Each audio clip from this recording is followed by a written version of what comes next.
Hi folks, welcome to another edition of Book DNA. It has been a long time. I wish I could say I've been on summer vacation, but I haven't. But it's taken me this long to get back into the groove of things. So I will keep it short and sweet. And we're going to go out of chronological order this time. I've added a new book to my Book DNA, and I thought that I would share it with everyone else, kind of doing an activity with this book, not just reading it. So the book is A History of the World in 100 Objects by Neil MacGregor.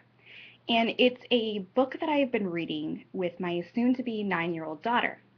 And what we've been doing is we have been going chapter by chapter, reading a chapter each night, exploring what these objects are. Now, I know before I get comments, it is written in a Western perspective. However, the way that we've tackled this book is not just reading it and regurgitating the information, but exploring more things about the object, the context in which the object exists, why it exists. So here's some things that we've done. We read the chapter together. She reads a little bit, she's practicing her reading, she's building her vocabulary skills, and I read a little bit to her. After we finish the chapter, they're fairly short, around 10-15 minutes maybe to read each. We talk about what's the coolest thing you learned? What did you learn about this object or about this culture that you didn't know before? Then we go back to the website. There is a website I'll direct you in the show notes with all the different objects that make up this book. And you can find out more information about the object. You can see more visuals of the object. You can see related items. So what I've done is I pre-read the chapter before I read with the kidlet. And then I give her a list of 3 to 5 questions. And these questions require her to go out on this particular site and other pre-approved, parent-approved research sites where she can find out more information about the object. I don't want her to just regurgitate what she's learned in the text, but actually figure out more about the object, what the context is, different things about the object. And at least 1 to 2 of the questions are asked to where she has to answer in an argument. She has to form an opinion and then write why she feels the way that she does. And she needs to support it with evidence.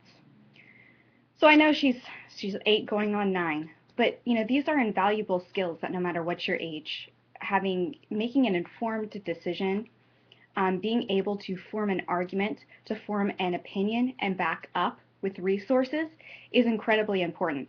And why not read a great book with, nonfiction, and it teaches you a little bit about the world, gives you a cultural perspective, and at the same time enjoy having some quality time with your child. Or do it with a friend. Have fun. So that's my book for this week. I also want to make sure that everyone remembers we have selected our November Book DNA Book of the Month. We're going to have our discussion on the 13th of November. It is the first nonfiction selection. It's The Signal and the Noise by Nate Silver. So hope you can join us. Make sure to RSVP the day before. So if we have more people than a Google Hangout can handle, we have other options. And last thing I want to remind everyone of, I don't know if you're like me, but I am a Books on the Nightstand podcast groupie and religiously listen to that podcast. And you might be familiar with the fact that they have released their Booktopia 2013 dates. And the first one, which goes on sale on Halloween, yay, just around the corner, is in Vermont, April 12th through the 14th.